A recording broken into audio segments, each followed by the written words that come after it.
You know what they say about karma being a beautiful thing? Well, let me tell you about the day I made my former company pay exactly $1 for 20 years of their deepest, darkest secrets. And trust me, that single dollar was worth more than my entire severance package.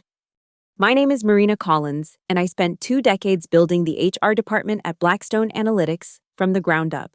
20 years of my life, my weekends, my sanity, all poured into making that company what it became.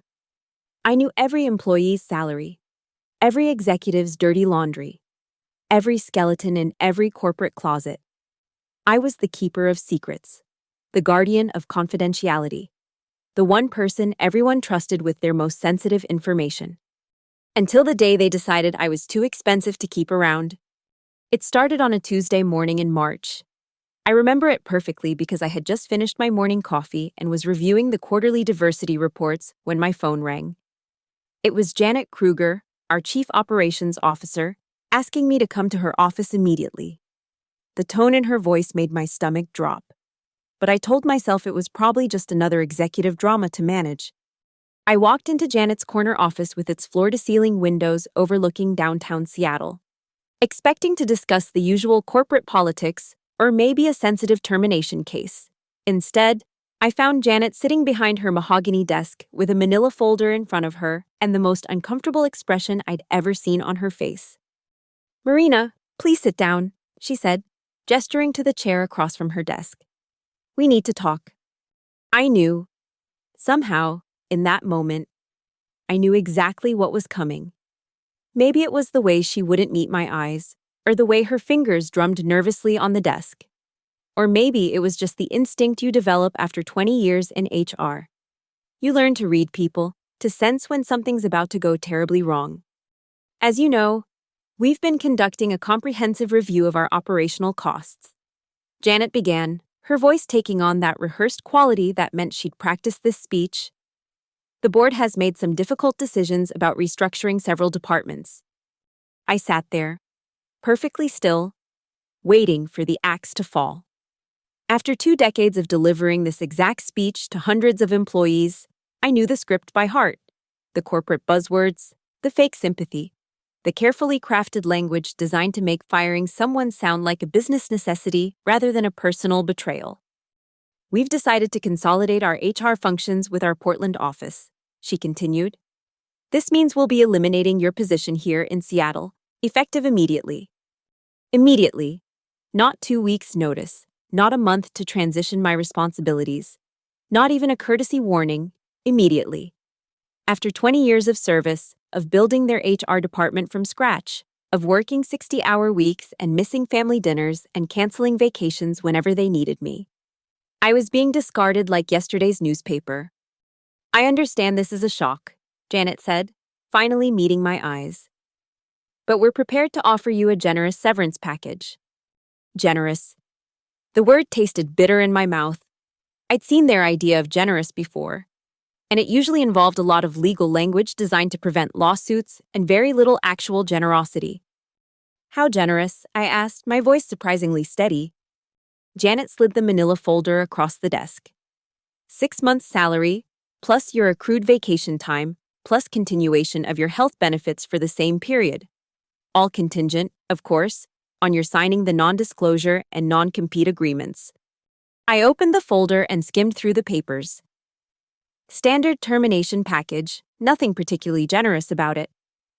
But it was the last document that made my blood run cold. The non-disclosure agreement was 30 pages long and written in the kind of legal language that basically meant I could never speak about anything I'd learned during my time at Blackstone Analytics. Ever.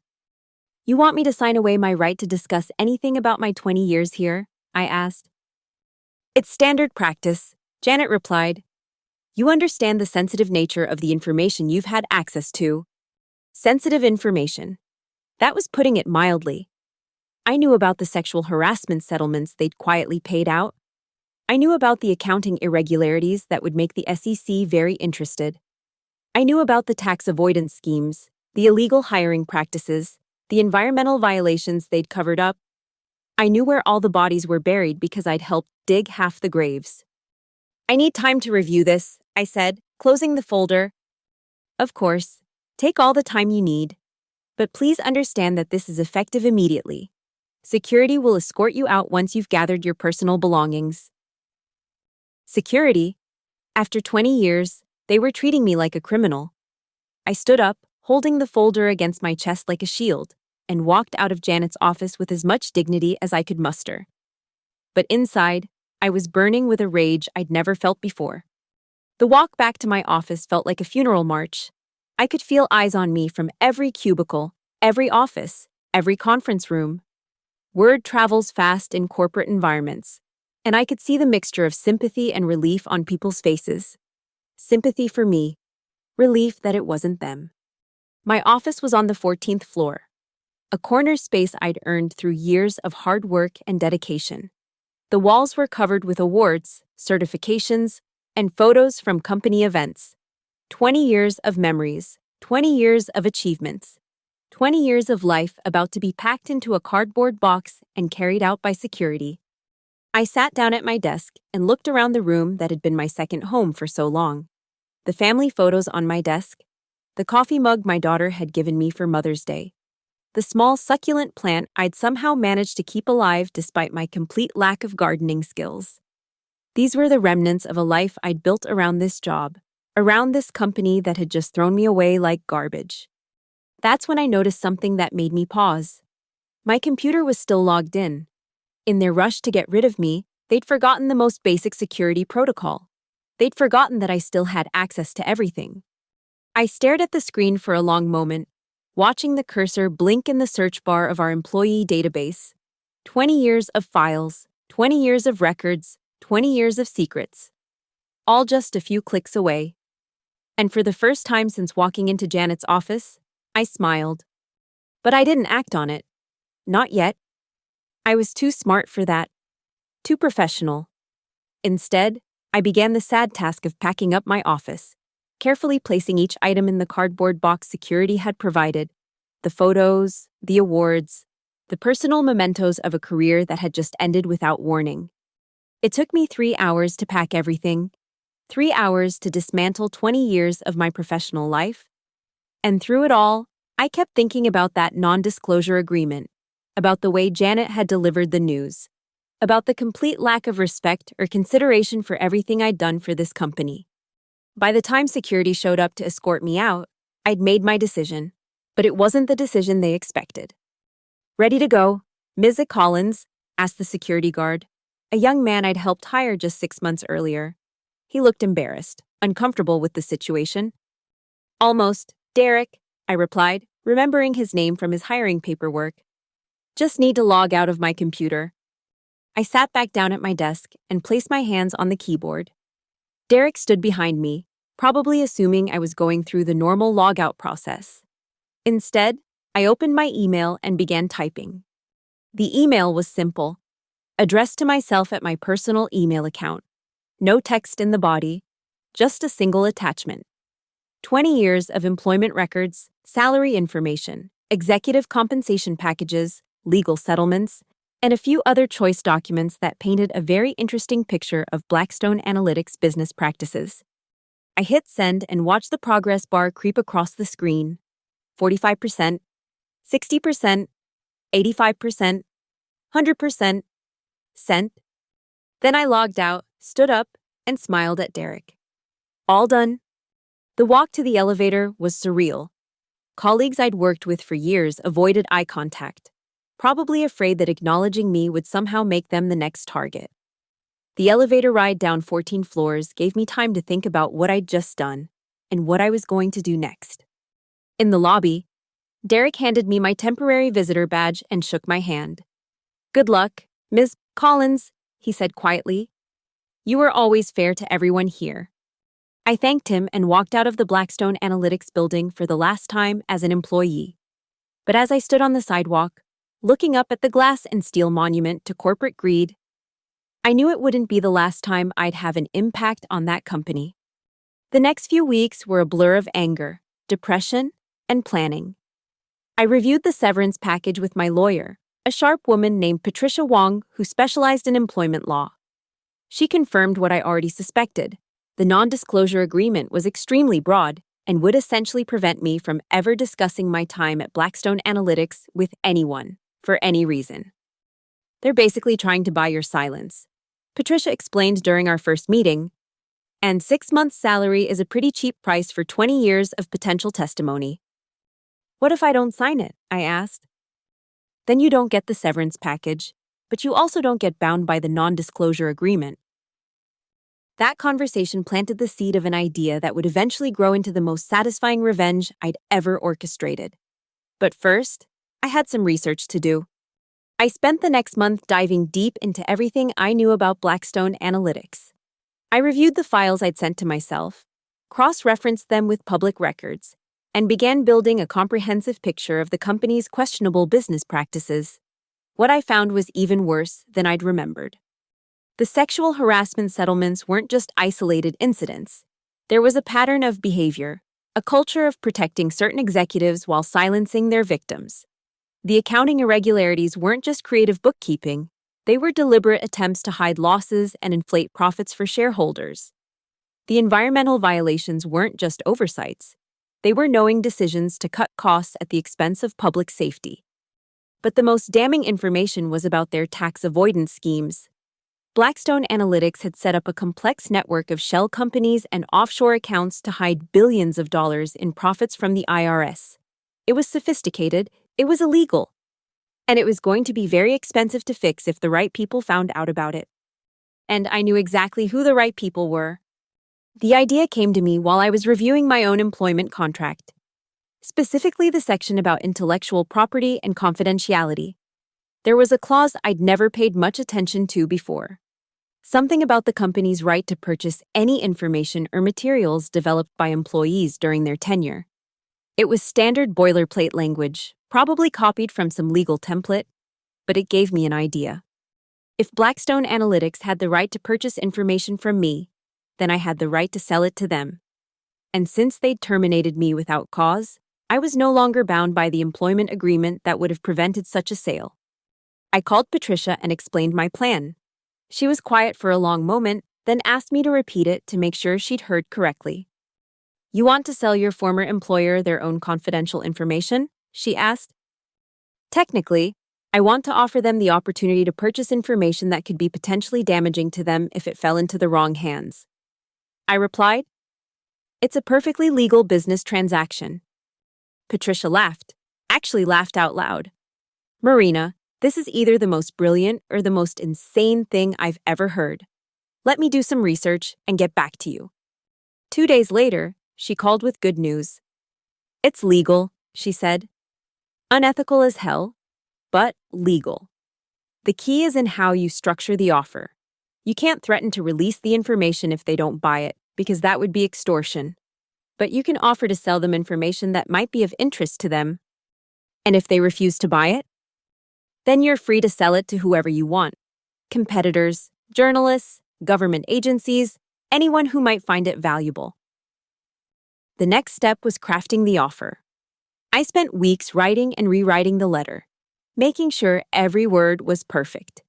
It had to be professional, legal, and just threatening enough to get their attention without crossing the line into extortion.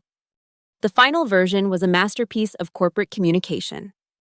Dear Ms. Kruger, I hope this letter finds you well.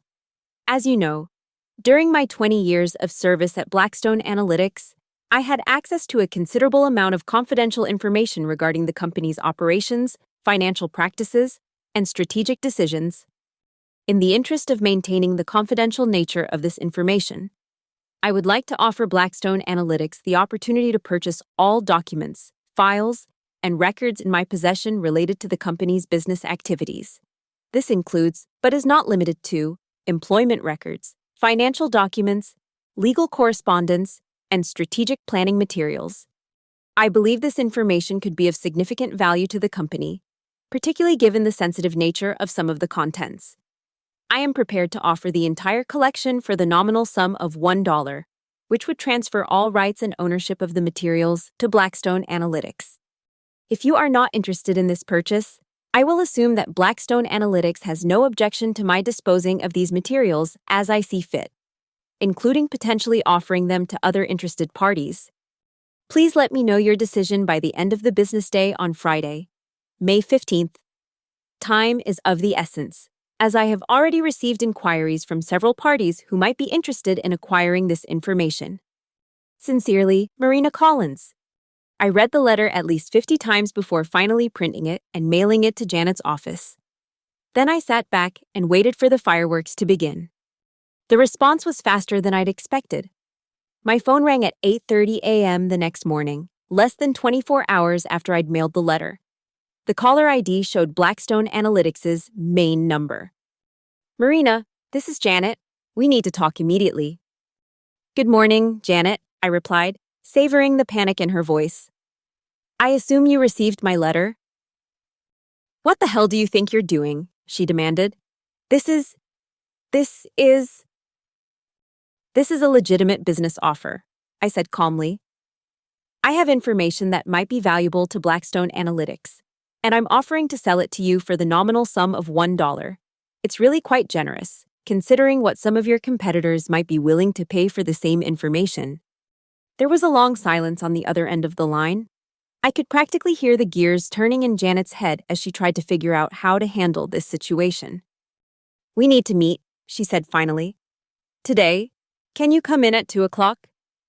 I'm afraid I don't have access to the building anymore, I replied. You'll recall that my access was terminated rather abruptly, but I'd be happy to meet somewhere neutral. How about the Starbucks on Pine Street? Another pause. Fine, 2 o'clock. I spent the morning preparing for the meeting. I printed out a few sample documents from my collection. Nothing too damaging, but enough to demonstrate that I had access to information they definitely didn't want to become public. I also brought a simple purchase agreement that Patricia had helped me draft, transferring ownership of all materials in exchange for $1. Janet was already waiting when I arrived at Starbucks, sitting in a corner booth with her laptop open and her phone pressed to her ear. She looked like she hadn't slept much, and I couldn't help but feel a small surge of satisfaction at her obvious distress. Marina, she said, ending her call as I approached the table. Please, sit down. I slid into the booth across from her and placed a manila folder on the table between us. Janet, you look tired. Is everything all right? She ignored the pleasantries and got straight to the point. What exactly are you trying to accomplish here? I'm trying to conduct a simple business transaction, I replied. I have something you might want, and I'm offering to sell it to you for a very reasonable price. This is extortion. No, it's commerce. Extortion would be if I threatened to release this information unless you paid me. I'm not threatening anything. I'm simply offering to sell you information that rightfully belongs to me. Information you obtained during your employment with us. Information I obtained through 20 years of dedicated service to your company. Information that you clearly value, since you included such a comprehensive non-disclosure agreement in my severance package. Janet leaned back in her chair, studying my face. What do you want, Marina? Really? I want exactly what I said in my letter. $1 for everything I have. And if we don't pay, then I'll find other buyers. I've already had some very interesting conversations with people who might be interested in what I have to offer. That was a bluff, but Janet didn't need to know that. I could see the wheels turning in her head as she tried to calculate the potential damage if my information went public. Show me, she said finally. I opened the manila folder and slid a few documents across the table. Janet's eyes widened as she recognized what she was looking at. Executive compensation packages that showed massive bonuses being paid out while the company was laying off hundreds of employees. Legal settlements that had been hidden from shareholders. Financial records that showed creative accounting practices that would make auditors very unhappy. This is just a sample, I said as she flipped through the pages. I have much more at home. Janet's hands were shaking slightly as she closed the folder. You can't do this. You signed confidentiality agreements. I signed confidentiality agreements as an employee of Blackstone Analytics. But I'm no longer an employee, am I? You made that decision for me. The non-disclosure agreement in your severance package, which I haven't signed yet, and which I probably won't sign, since it seems you're not interested in purchasing my information. Janet pulled out her phone and stepped away from the table to make a call. I sat back and sipped my coffee, watching her pace back and forth while she spoke in hushed, urgent tones. I couldn't hear what she was saying, but her body language told me everything I needed to know. She was scared. When she returned to the table, her expression had changed. The panic was still there, but now it was mixed with something else. Resignation? Maybe. Or acceptance of defeat. $1, she said. For everything you have. For everything I have. I agreed. And a signed receipt acknowledging the purchase. Fine, but this transaction is confidential. You can't discuss it with anyone. Of course not. That would be bad for business. Janet reached into her purse and pulled out a crumpled dollar bill. She placed it on the table between us, and I slid the purchase agreement across to her. She read it carefully, probably looking for any loopholes or tricks. But Patricia had done her job well. It was a simple, straightforward document that transferred ownership of all materials in exchange for $1. Janet signed the agreement with a pen that looked like it cost more than my monthly car payment. Then she slid it back to me, along with the dollar bill. Pleasure doing business with you, I said, folding the bill and putting it in my wallet. I'll have everything delivered to your office by the end of the week. All of it? Janet asked. Every last document, every file, every record. You now own all of it. Janet gathered her things and stood up to leave. But before she walked away, she turned back to me with a question that I'd been expecting. Why $1, Marina? You could have asked for millions. With what you know, you could have destroyed us. I smiled at her, the first genuine smile I'd given her in years. Because, Janet, I didn't want your money. I wanted you to know that 20 years of loyalty, 20 years of dedication, 20 years of my life was worth exactly $1 to me, just like my job was worth exactly nothing to you. She left without another word, and I sat there in the Starbucks for another hour, savoring my victory. The best part wasn't the money, or even the revenge. The best part was knowing that every time someone at Blackstone Analytics looked at their financial records, they would see a line item for $1 paid to Marina Collins for consulting services. $1 that would remind them, forever, of the day they learned that loyalty and respect can't be bought, but revenge can be sold. The delivery took place the following Friday. I rented a small truck and loaded it with 12 boxes of documents, files, and records.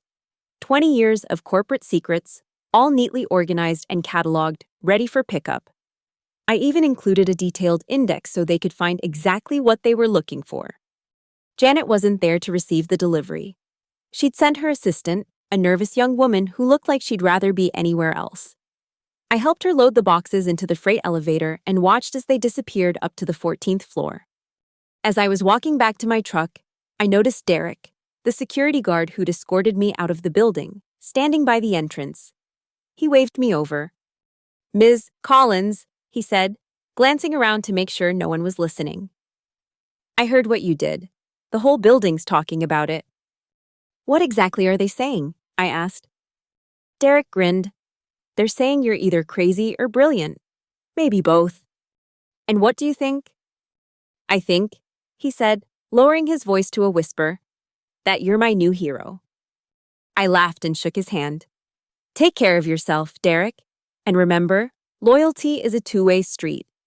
As I drove away from the Blackstone Analytics building for the last time, I felt a sense of closure that I hadn't expected. The anger was still there, but it was manageable now. The hurt was still there, but it was healing. And the satisfaction of knowing that I'd gotten the last word was worth every penny of that $1. But the story doesn't end there. Because while I'd sold my information to Blackstone Analytics, I'd never promised not to share what I remembered. And I remembered quite a lot. 3 months later, I was sitting in my new office at Morrison & Associates, a boutique consulting firm that specialized in helping companies improve their HR practices. The job paid better than my old position, offered more flexibility, and came with a boss who actually valued my experience and expertise. I was reviewing a client proposal when my phone rang. The caller ID showed a number I didn't recognize, but when I answered, the voice was familiar. "Marina Collins," the voice asked. "Speaking." This is David Chen from the Seattle Times. I'm working on a story about corporate culture in the tech industry, and I was hoping you might have some insights you could share. I leaned back in my chair and smiled. I'd be happy to help. David, what would you like to know? Well, I've been hearing some interesting stories about Blackstone Analytics. Nothing specific, just rumors about some questionable business practices. I was wondering if you might be able to provide some context, given your background in HR. I'd be happy to discuss general HR practices in the tech industry, I said carefully. But I'm afraid I can't comment on any specific companies or situations. Of course, I understand. But hypothetically speaking, if a company had a pattern of sexual harassment issues, or if they were engaged in questionable accounting practices, what would you advise someone who knew about these issues to do? I paused, thinking about my answer. Hypothetically speaking, I would advise them to document everything, consult with an attorney, and consider whether they have a moral obligation to report what they know to the appropriate authorities. And if they'd signed a non-disclosure agreement, well, that would depend on the specific terms of the agreement. But, generally speaking, non-disclosure agreements can't be used to cover up illegal activities. If someone had knowledge of actual crimes, they might have a legal obligation to report them, regardless of any NDAs they'd signed. The conversation continued for another 20 minutes, with David asking increasingly specific questions and me providing increasingly general answers. I never mentioned Blackstone Analytics by name, never shared any specific documents or information, and never said anything that could be construed as a violation of my consulting agreement. But I did share quite a bit of general knowledge about HR practices, corporate culture, and the kinds of issues that could arise in tech companies. The kind of information that might help an investigative journalist ask the right questions and look in the right places. 2 weeks later, the Seattle Times published a front-page story about corporate culture in the tech industry. The story didn't mention Blackstone Analytics specifically, but it did include several paragraphs about unnamed companies that had allegedly engaged in questionable practices. The article was well-researched, well-written, and based on information from multiple sources.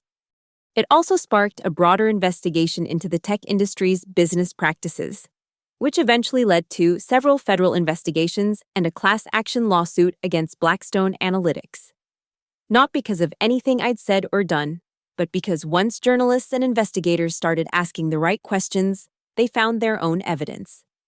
The lawsuit was settled out of court for an undisclosed amount, but the damage to Blackstone Analytics' reputation was severe. Several executives were forced to resign, including Janet Kruger. The company's stock price plummeted, and they eventually had to merge with a competitor just to survive. I watched it all unfold from my new office, feeling a sense of justice that was worth more than any severance package they could have offered. They'd thrown me away after 20 years of service, but in the end, they'd paid a much higher price than I had. The final chapter of my revenge came 6 months later, when I received an unexpected phone call from Patricia Wong, my attorney. "Marina, you're not going to believe this," she said, barely able to contain her excitement. "I just got off the phone with the Department of Labor. They're launching an investigation into wrongful termination practices at Blackstone Analytics, and they want to talk to you." "What kind of investigation?" I asked. "Apparently, several former employees have come forward with similar stories to yours. The pattern suggests that Blackstone Analytics may have been systematically terminating older employees to avoid paying out pension benefits and healthcare costs." I felt a chill run down my spine. How many employees? Over 200 in the past 5 years. All of them over 50. All of them with significant tenure. All of them terminated without cause. The investigation took another year to complete, but the results were devastating for Blackstone Analytics. The Department of Labor found evidence of systematic age discrimination and imposed millions of dollars in fines and penalties. The company was also required to reinstate several employees and pay back wages and benefits to dozens of others. But the most satisfying part of the whole ordeal was the letter I received from the Department of Labor, thanking me for my cooperation and informing me that my testimony had been instrumental in their investigation. The letter was signed by the lead investigator, and it included a sentence that made me smile every time I read it. Your willingness to come forward and share your experiences has helped us protect the rights of workers across the industry. I framed that letter and hung it on the wall of my office, right next to my new business license, because by then, I'd started my own consulting firm, specializing in helping companies develop fair and ethical HR practices. The irony wasn't lost on me that my biggest client was a company that had been sued by their own employees for the same kinds of practices I'd witnessed at Blackstone Analytics. But that's a story for another day. This story is about revenge, and how sometimes the best revenge isn't getting back at someone who wronged you. Sometimes the best revenge is proving that you're better than they ever gave you credit for. As I sit here in my corner office, looking out at the Seattle skyline, I often think about that $1 bill. I still have it, tucked away in a frame, on my bookshelf.